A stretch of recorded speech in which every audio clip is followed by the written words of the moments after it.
Okay, all right. Thank you, JT. I tell you, I wasn't nervous because I was talking in front of people or anything, but like JT asked for me to talk about fraud, and I was like, that's great. I'm excited about that. And then I found out that we're doing this whole Harry Potter thing. Okay, that's kind of neat too. And then I found out that my topic is defense against the dark arts. Now, if you followed Harry Potter, you know that the professors at the Defense Against the Dark Arts don't last very long. It's yeah, once, right? So I don't know that you'll ever see me. It's like the drummer on Spinal Tap. It's not the best long-term gig, but anyway.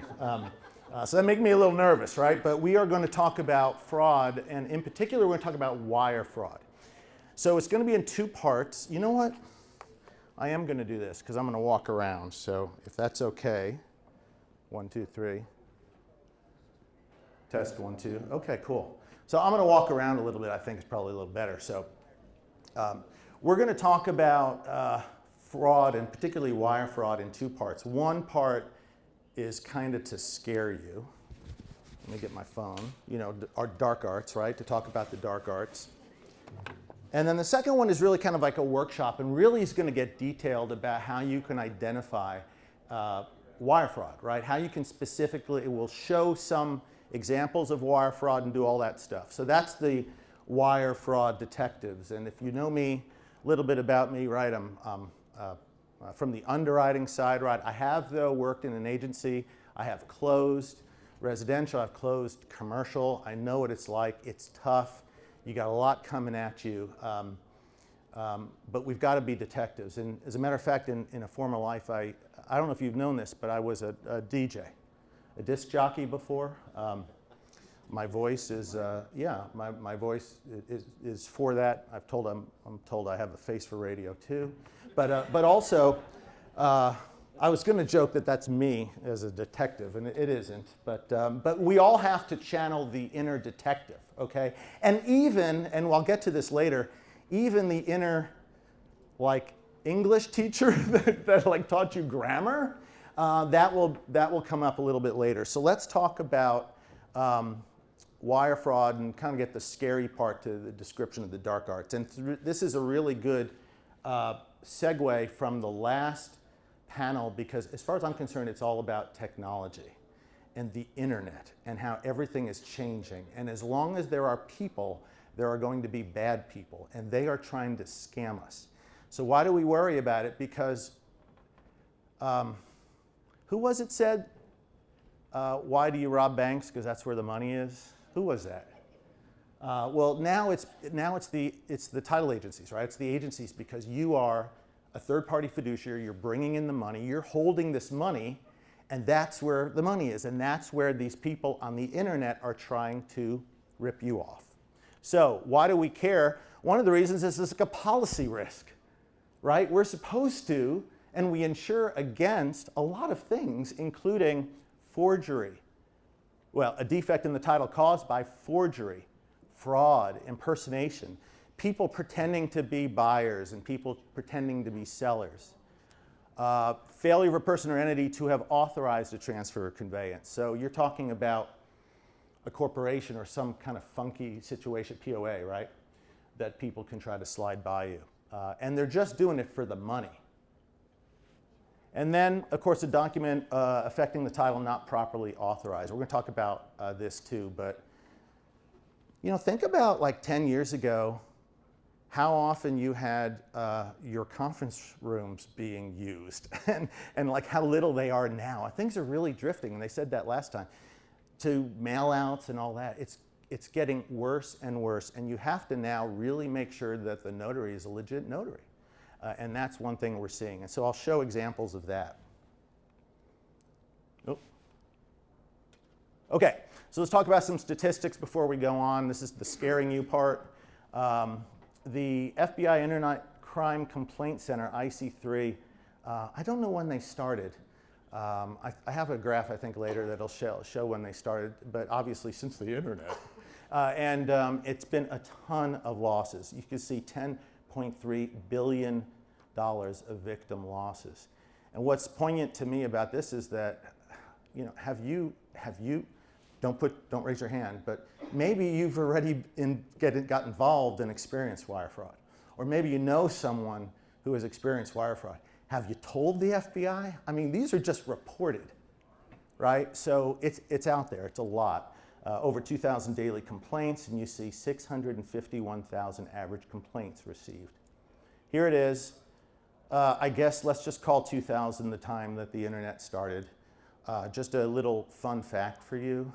The iPhone was introduced in 2007. Can you believe that? So, and it took about 7 years for us to get to 1 million complaints for the FBI. And then it took about 3 years to get to another 1 million. And you'll notice that this is 2020, so we're already 4 years in. I'll bet you that's going up. Okay, so about every 3 years, another million complaint comes in with internet crime. So this is where it's at. So here's another example of the losses over the 5 years, just to show the graphs, okay? 3.26 million complaints, and then the losses are just much, much bigger. Now this encompasses everything, but you see that it's on the ascendancy, and it's reaching, all of us. And again, we're where the money is, so they're going to come after us. So here's some more stats about the last 3-year complaint comparison based on loss. BEC is business email compromise, and I want to talk a lot about that, but beware if you have free email, like a Yahoo or a Google account, because it's worth every penny. It's easy to break into. And we'll talk about how, are the realtor people still here? We'll talk about how realtors have like Hotmail accounts and AOL accounts, and it's just so easy to break into and to steal things. So we'll talk a little bit about that. Phishing, I'll talk a little about phishing, but I think you know what phishing is, right? This is the stuff that you're getting every day by email saying from Wells Fargo that your account has been compromised or whatever, right? Do you see this now? I'm just getting them now by text. So you're seeing this, it happens every day, and if you're rushed, you're going to click on it, and that's the theme, right? Don't be rushed. Don't click on something, because as soon as you click on it, either they're going to do malware, right? They're going to get something into your system, or they're just clicking to say, okay, well, your account is, you just need to reinsert your credit card. And so now they've got your credit card. Ransomware, I think you know what that is too, right? Where they do get the malware, they get into your system, they hack it, and then they take it away from you and they say, okay, I'll give it back for $20 million. Have you heard some stories about that? That has happened. That has happened to municipalities. It's happened to big companies. It's happened to medical companies, appraisal districts, counties, right? So and it can happen to you. And then spoofing, I don't know if you've heard about spoofing, but spoofing is where they just get your email. That's all they do. And then there's a software that you can buy or something, I don't know, because I'm not on the dark side, and they can pretend to send an email through with your email. So there it is, identity theft, real estate. Anyone got your credit card ripped off? Maybe you went on a trip and all of a sudden, I mean, it's just absolutely crazy. And the beautiful thing and the scary thing about the internet, it's a great equalizer. So people are doing this, and they may not be living in Oklahoma or the United States. They could be in Russia. They could be in North Korea. And I don't know, but my sense of North Korea is they're taking their best and their brightest, and they're putting them in a room, and they're teaching them English, and they're saying, go forth and help us with our GDP through theft. So you have to watch out. They're after all of us. Wire fraud is very costly. I wish I could say this is an actual picture of someone getting ripped off, but it's just a beautiful thing. Now, I will tell you, this is a real story of and I don't know who it is, so I think I can tell the story, but it did happen, of an owner of a title agency that was on vacation in, let's just say, Paris. And they go to the hotel lobby and they check their escrow software. That's all that was needed to be done. And there was theft. So first off, don't do that. Don't do free. It's worth every penny. Don't do the free Wi-Fi in the airport. Don't do free Wi-Fi in the hotel, right? Get a VPN. They're after us. I told you already, title and real estate industries are targeted. And now escrow and settlement processes are the biggest. We are the biggest target. And of course, everyone's going to sue you, even if it isn't your fault. Someone was saying, you know, title companies, you're always to blame. It doesn't matter if the lender is late on the docs, whatever it is, you're always the one who's going to take the fall because you're where the people go to close. And so, so you got to watch out. Obviously, the first slide was about policy coverage. So you have to, you've got a claim going on, and resolving claims is tough. Maybe you've heard about that. Resolving claims is tough, particularly on E&O, right? And whether or not the E&O, what's it called, the cyber insurance is going to cover this. Because we're all new to this. We're all making it up as we go, including the cyber insurance people. They don't know. They have no background. They're making it up as they go, and it's going to be really hard to get that claim. So obviously it's preventable. Okay, this, if you're going to forget anything that you hear today, look at the first one. ALTA estimates that fraudsters target 1 out of 3 real estate transactions. And I'm telling you what, if you're in this room, you're doing more than 3. Because if you're not doing more than 3, you're not in this room, right? Which means odds are they are targeting you. Maybe they haven't made it yet, right? Maybe they haven't stolen yet. But you will be targeted. They're going to try to get you. So this isn't something happening somewhere else. It's happening here. Losses, again, I can scare you more about that. 2013, avoid using free email services. And I talked about that, okay? Hotmail, Gmail. You know why, I guess, that realtors like to do that? They don't want to be bound by their brokerage. They want portability. If they go somewhere else, they want their clients to have that same email. Be careful. Because, and I think this is on another slide, but what they'll do, so I'm just thinking of like a really, really brilliant 16-year-old North Korean, person, student sitting there. What she's doing once she learns English is she's going to break into that Hotmail account and then watch for like a week or two and look at all, and then just map it out. Here's the seller, here's the buyer, here's the lender. Oh, wait, here's some wiring instructions that come in. And then they're going to wait for that moment. So it's not just like as soon as they get in, they're going. This is something very studied because they make a lot of money on it. It's just a good return on their investment. Okay, scared? I am. All right. Okay, so let's talk about types of fraud in commercial real estate. Seller and borrower impersonation. So they're going to pretend to be the seller. And what we're seeing now is foreign and domestic and a mix of that. So there are a lot of, I'm overseas, I'm taking a trip to Europe or something, right? Those kind of variables are warning signs that you have to watch out for, and you have to tell your team to watch out for. Complex deal structures, and we're no babes in the woods. We've done a lot of deals that are really complex. But, so that doesn't mean it's like fraud, but it is a red flag, okay?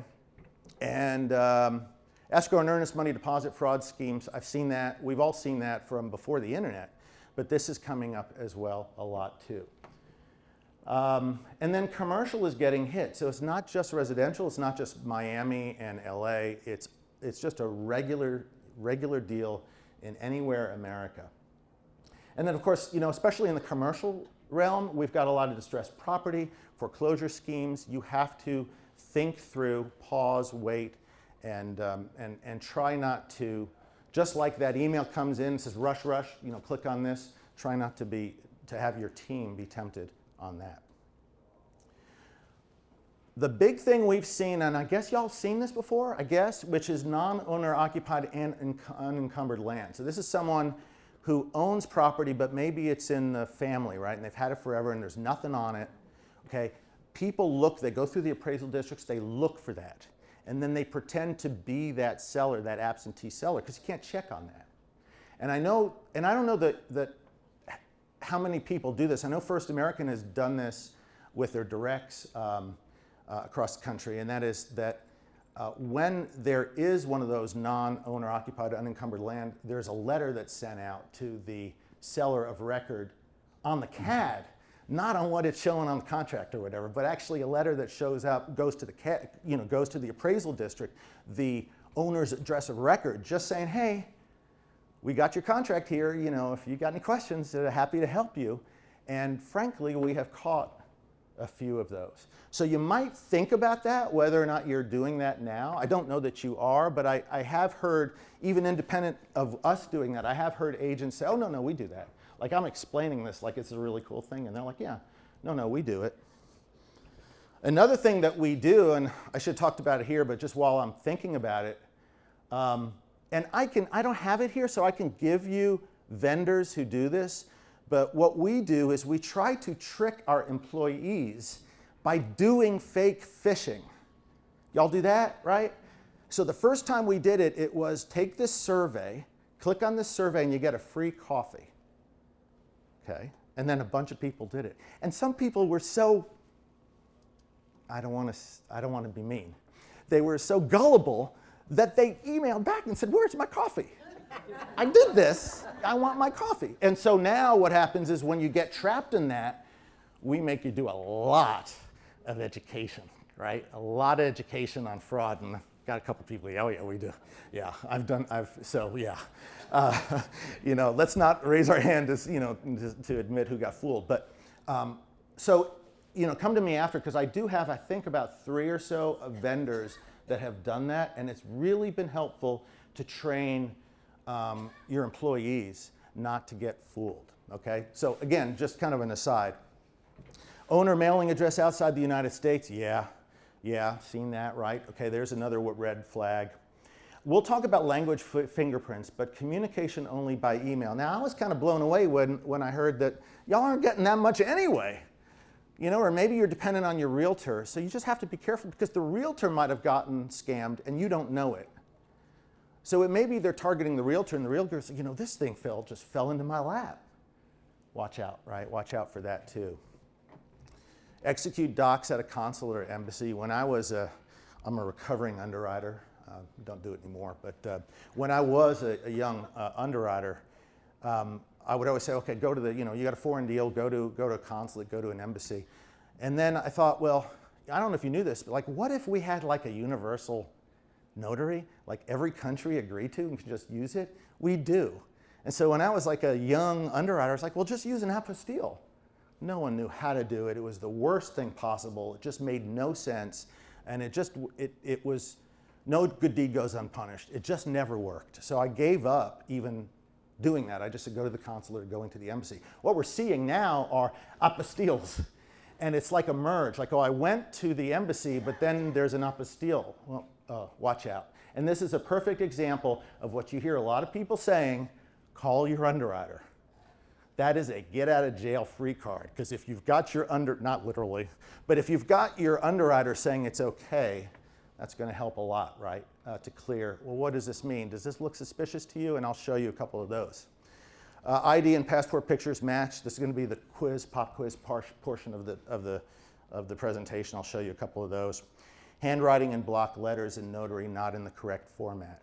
I'll kind of steal what I was going to say later, which is if this girl from North Korea, this fictional girl I have in my head from North Korea, is taking all your stuff and taking the instructions, right, the wiring instructions, they don't have maybe the right font for that. So what they're probably going to do is take it, make a copy of it, try to white out, and then try to make the font as close to the original font, but they can't quite, and that's one way that you can identify whether or not it's fraud. And you really have to be a detective to figure that stuff out. Okay, I think I talked about phishing. Hacker compromises email accounts. Fraudster impersonates someone involved in the transactions. And again, we'll wait quite some time to do it. And there's the false wiring instruction. Yeah, I did talk about this. Often at the last minute. It is no longer someone who doesn't know who you are and what you do, some Nigerian princess who wants some money and has got a sob story.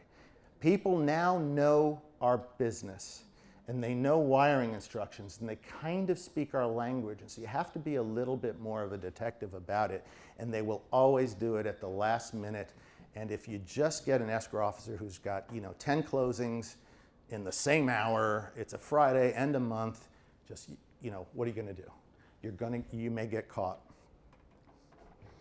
And also, it can be anything. It's really follow the money. It's where the money is. So it could be false wiring instructions, right? It could be a false payoff. It could be seller's funds, buyer's funds. It could be anything, okay? So that's what you have to watch out for as well, and I'll show you some examples there. What else we got? Oh, okay, so now we're going to talk about types of wire fraud.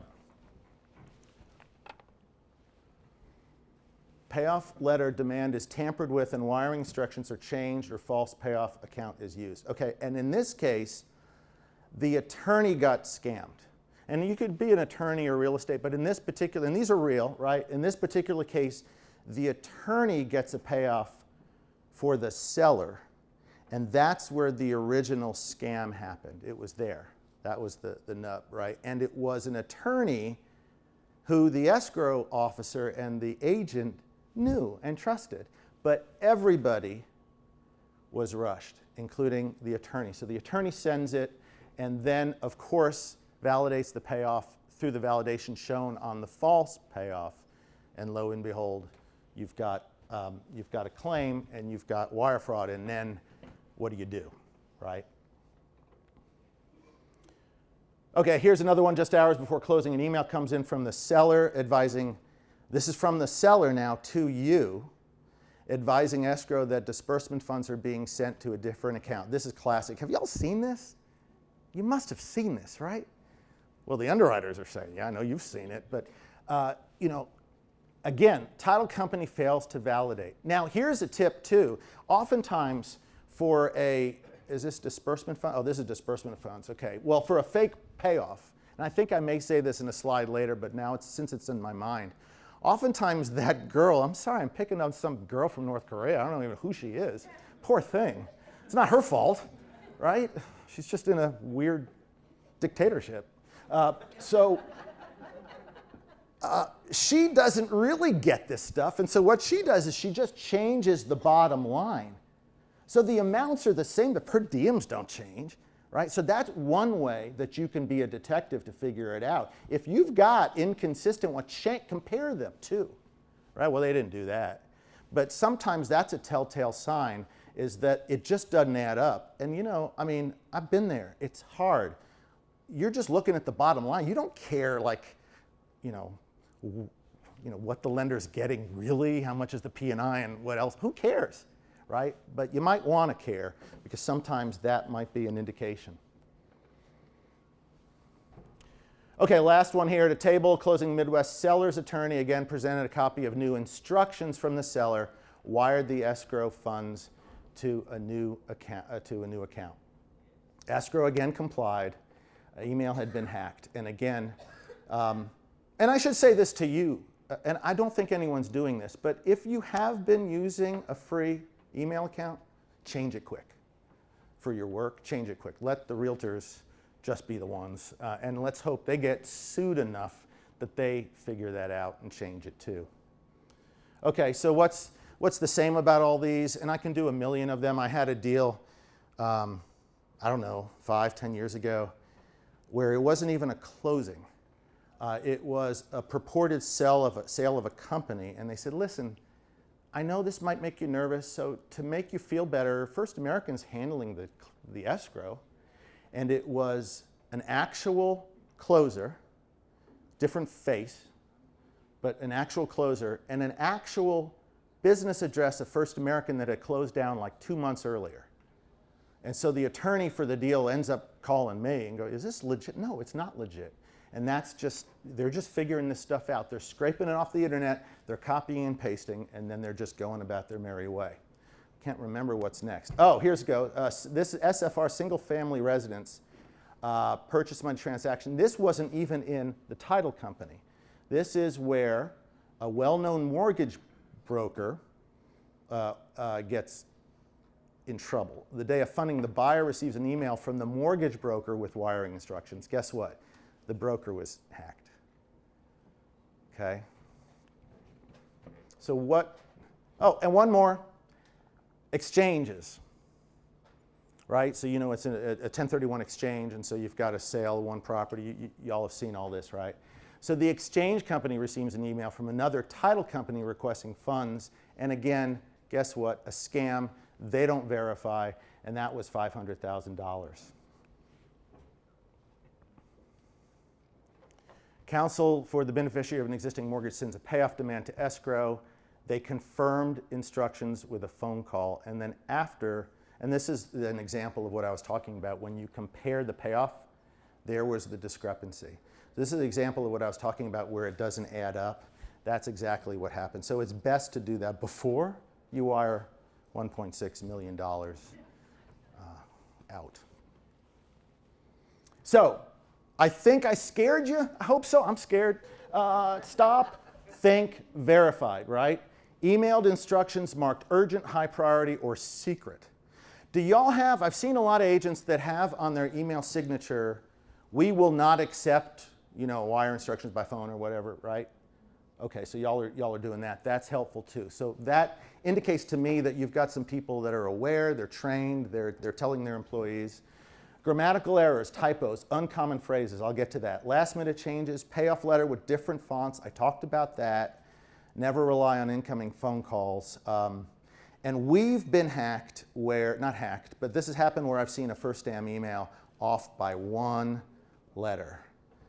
So it's usually FIRSTAM.com, and it was like FIRSTM or something.com. So they created their own email, and it looked really similar. And who checks that? Now, I will tell you that you can hover your mouse over. Sometimes it's an email that is a different email, but looks good. You can hover your mouse over it if you're wondering if this looks a little fishy, and you can see the actual email address, especially if it's being spoofed. You can do that. And then a new unknown foreign bank. So if you get hacked, well, first off, that's the next slide. This is a team game. Teach your folks. I don't mind sharing this. There's got some great examples in this that I'll show you in a bit. Teach your folks that to watch, to stop, to think about it, independently change. You have two eyeballs looking at it instead of one. Don't rely on third-party information. Transfer only to known and verified accounts. There are softwares now that do this. First American has a proprietary software that does this. And I would love for you to use ours, but it doesn't matter. Just use somebody's, right? You shouldn't do this alone. If you've got a software that can do it, you should do it to protect all of us. Let's see what else. Last minute changes, talked about that. And then the wire preparation checklist and rapid response plan. Check out this. I don't know if Don's going to talk about this tomorrow, but just to show you the rapid response plan for wire fraud incidents. This is actually chronological. Maybe like 1A is, oh crap, right? And then 1 is alert your management, and then so they can say the same thing, right? And then report to sending and receiving banks. If I were writing this up, report to sending and receiving banks would be 2, 3, 4, 5, 6. That's the key. I was in an agent event, I don't know, like a year ago or something, and one of the agents was on the phone, and what happened was they got hacked, and they sent out on 3 deals about $250,000 each. And they were talking to the bank. And this is really key. If you get, God forbid you don't get hit. If you do get hit, you can get it back if you act quick. No guarantee, but if you act quickly enough, you can get it. It might take months, but you can get it back. And in their instance, I think they got almost all of it back with the wire, right, being recalled. So I would, that's for sure. And then I'd probably move number 6 up to 2.5 or whatever. Make sure the bank heard you, make sure the bank's paying attention, but also inform clients, file a complaint with the FBI, report to law enforcement, all of the stuff, right? Document response. I love the last one. Yeah, good luck there. Our counsel. Okay, so here we go. So that's that. Now the audience participation part of the language fingerprint. So this is your inner grammar teacher is going to come out, and we're going to show you examples of fake payoffs, fake communique. These are all real fake, right? So they were fake, but they're actually real examples of fake, okay, that we've covered in certain parts. So let's go through that. This is what you want to look for. And when I looked at this, I realized there is someone who grew up overseas in our Houston group that uses kindly, and now I got to tell them cut it out. But the reason is kindly is the #1 example of fraud. And I was like, why? Well, it's because a lot of these people are coming, they do speak English, and it's from former like British colonies where this is not uncommon. And like once I realized that, okay, so they think this is how we talk. They think that when they say, well, kindly do this, like that happens all the time in Oklahoma, right? We're saying, oh, kindly, kindly. And so, but that's a key, okay? That is the number, and it's strange, but that's the #1. Words indicating friendship, kind of buddying up to you, right? My friend, or, you know, whatever. You wouldn't think this stuff works, but I think subconsciously it does. Risk words. You know, to avoid confusion, do this. Or, you know, I don't want this to happen, right? So they're preying on your fear of an actual fraud by saying, let's avoid fraud by doing it my way. And then negative words, which are obviously instructions to you not to do this. Well, don't talk to so-and-so. Well, okay, come on. If you see that, you know that that's an indication that's a red flag. And then mention of God. That's not necessarily something that we do in emails when we're talking about a deal, right? I mean, maybe at dinner afterwards. Thank God that closed, you know. But we're not going to be talking about it in a deal. And that's an example also of fakeness, all right? So here we go, bad grammar. Remember, these are people trying to do English and it may not be their second language. And they're trying to scam you. That Nigerian princess has gone to night school for English and now she thinks she can scam you. Incorrect spacing is a key one, all right? Incorrect capitalization, improper syntax, all that stuff. And I know, like if you did really good in English, maybe you'd be like teaching, you wouldn't be entitled, right? So let's channel this, okay? But this is key, right? This is key for us to do. Okay, some examples here. Oh, and I should also say that one of the things that you could do, I know it takes a long time, and I know it's kind of not efficient, but I like to do this. In fact, we tell this to our 9th grader when she's writing a report. Why don't you just read it out loud, see if it sounds right, okay? Hello, Jacqueline. I have apologized for the inconveniences. Okay, wrong tense, and apologize, right? In English, in the former English colonies, sometimes it's an SE instead of a ZE, right? So that's an example. As a matter of fact, let's just cut to the chase. Here are the red flags. I have apologized for the inconveniences. Did you notice a quoint? I didn't notice that. For this wire and then dot and, there's no spacing. So this is an example, and this is a real one where they tried to get it past us or one of our agents, I don't know. Wells Fargo, you see owner is misspelled, to, comma, I mean, none of this works. None of this is like what people do. But if you're going fast, you're gonna get tripped up and you're gonna send a wire out and then you go to the list. Santa Ana, California, you know, usually town, comma, state. They don't know any of this. And that's where I think you can get some help, right? You can figure it out. Okay, let's do some more. Hi, Linda. Please see attached escrow wiring instructions for the wire. Let me just cut to the chase. I'm not gonna read all this. Kindly pay attention to avoid mistakes, right? That was that kind of that risk words, right? Well, I don't want to avoid mistakes. Let me make sure I do this. Don't bother negative words. Don't bother sending me.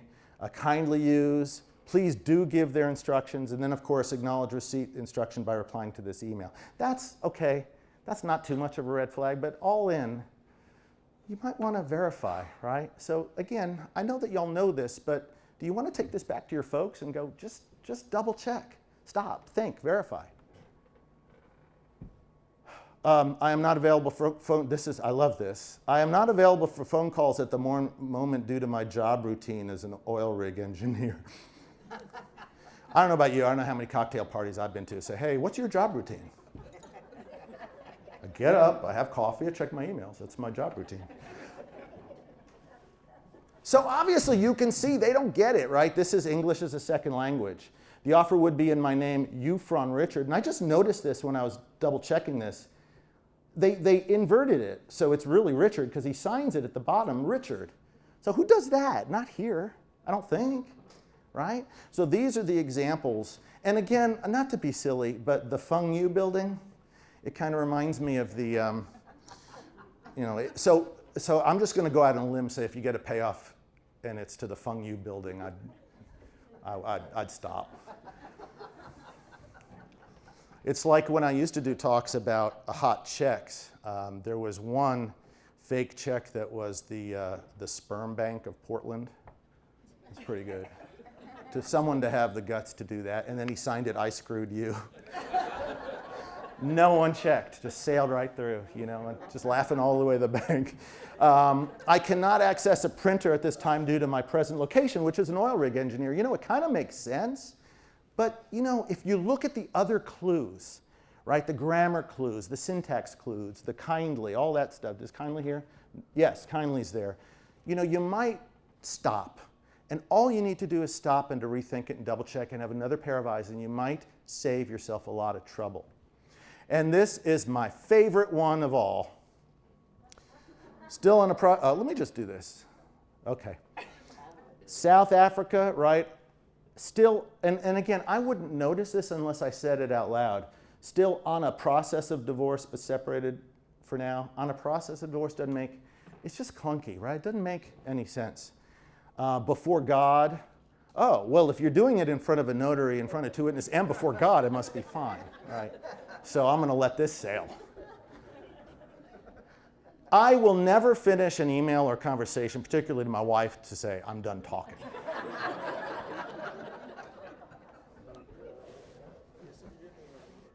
Good to know, right? Words to live by, okay? So again, these are all real.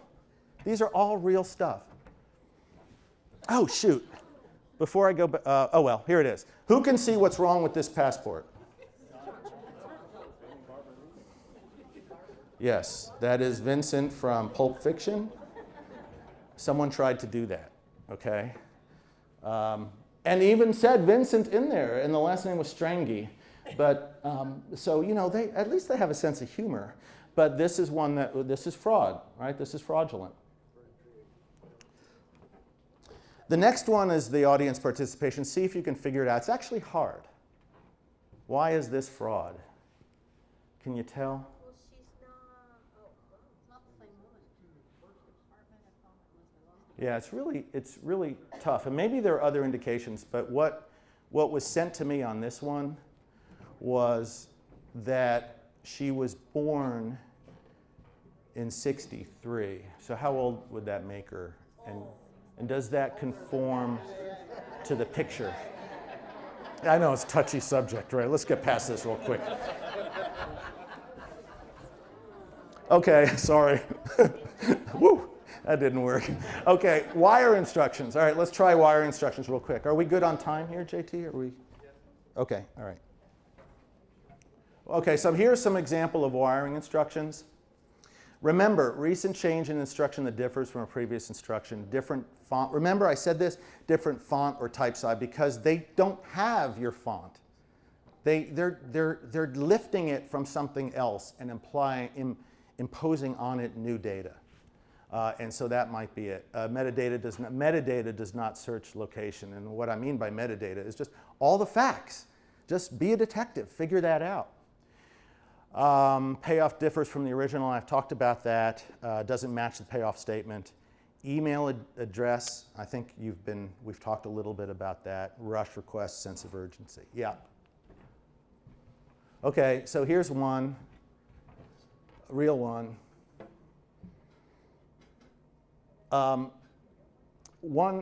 This is a real fake one. This is the fraudulent one, okay?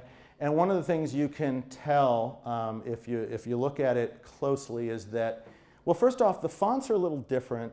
If you look at the account name, and I've studied this a little bit, so it's easier for me now to see, I swear, I think that account name, they whited it out and they put something else on top of it and then made a copy of that. You know what I mean? It just looks a little off. It would be helpful if, I wish I could go over there, I don't want to, but I want to go down and then y'all can't see when I point, but a payoff also be processed to local Amerant Bank, but it's a Chase Bank NA, okay? So there are a couple of things there. Now what's interesting that you can do, and I didn't know this, is you can take a payoff and like copy it and paste it and you can find the original. Did you know this? I mean, I haven't tried it, so I'm telling you without trying it, which is probably a big mistake. But the people that helped put this together say that you can in fact do this. And if you do it, you see the original had that same phone number, a different phone number. And then it was Amerant Bank payoff. It wasn't a Chase Bank. In fact, it was indented to the left when they did it. So you copy it, you right click. So try it and see, okay? And that's the original. I don't know if that's true or not, but I'm willing to try it. Okay, another one. You know, this one was a fax. I believe it was a payoff information, and it was for a payoff for Fayetteville, Georgia. First off, it's a fax. Like who's, you know, so it's definitely a not very experienced fraudster because they're still going to use faxes. But when you look at all of the data, you see that it was from a FedEx office. This is at the bottom of the fax, a FedEx office. And when you do that area code, it's like in Fresno, right? So it's a FedEx office they walk to in California. It's not Fayetteville, Georgia. So that's kind of an example also, a little tip of what you can kind of see, what you can glean from these. Okay, let's see, what else do we have? Yeah, this one wasn't too much. Actually, the fraud was the bottom one. The signatures didn't match up, which we didn't cover here, but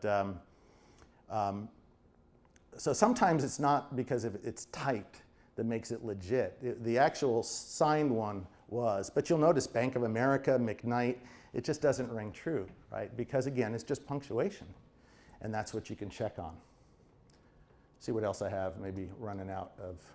Oh yes, okay, now this one was not a lien, it was a payoff of a credit company just pursuant to the deal. I guess it was maybe I don't know, maybe a home equity or something. They wanted to pay off this extra credit company that they had in the amount of, what was it, 30 grand or something, 41 grand. And so when you look at this looks pretty cool, right? I mean, it looks fine. I wouldn't really sense that there's anything different there. KTAC Insurance Agency 800, right? So it's a payoff to Kubota Insurance. But what happened, there it is at the top, Kubota Credit Corporation USA. But then there was a second page to this. And that second page looked a little weird. If I can go back, you'll notice that the date doesn't match up. So that's 4/19. Can I go back? Not sure I can. 4/19/21. The other one, oh, I think I can, or I did something. Oh yeah, there it is. So it's 4/6, right, is the original date. And then now we're seeing 4/19. Also, the account name is Eel Gandhi Attorney for some credit corporation in the United States. I don't know, maybe. But the original, and I'm not going to go back yet, but the original information with regard to the address on the first page was slightly different than Oregon City, Oregon. And then again, Chase N apostrophe A. There are subtle clues that might help you just pause, to stop, think, investigate. And then also 916-409, you know, it's usually an 800 number. In fact, there was an 800 or an 888 number, I can't remember, on the first page, right? But this one wasn't. This one said 916. And so that might be another example of what they're trying to mess with you. They're just trying to grab the money. I think that might be the last one. Okay, so language fingerprints. In sum, be alert for fraudster lexicon, right? the fraudster stuff. You saw those pages, kindly, kind of sympathetic notes, negative words, risk words, all of that stuff. Be suspect of bad grammar, recent changes in instructions, escalate to your management. And again, see if you can investigate some of these vendors that help with wire fraud, because that could be a great way to help you have someone on your side. Remember, 1 out of every 3 deals is being attacked, and this is one way that you can look for it. And I think, oh, also, by the way, firstdam.com, you can go, this doesn't matter if you're an agent or not, but firstdam.com/cybersmart also has some tips and tricks. And remember, the Alta list has some information too, and I'm guessing that we'll distribute this, but you can look at both of those as well. So thank you very much. Hopefully you've been scared and now you're prepped, and now we're all going to have lots of fun tonight, because might as well. And then hit it, right? Okay, thank you very much. Yeah, we're right on the money.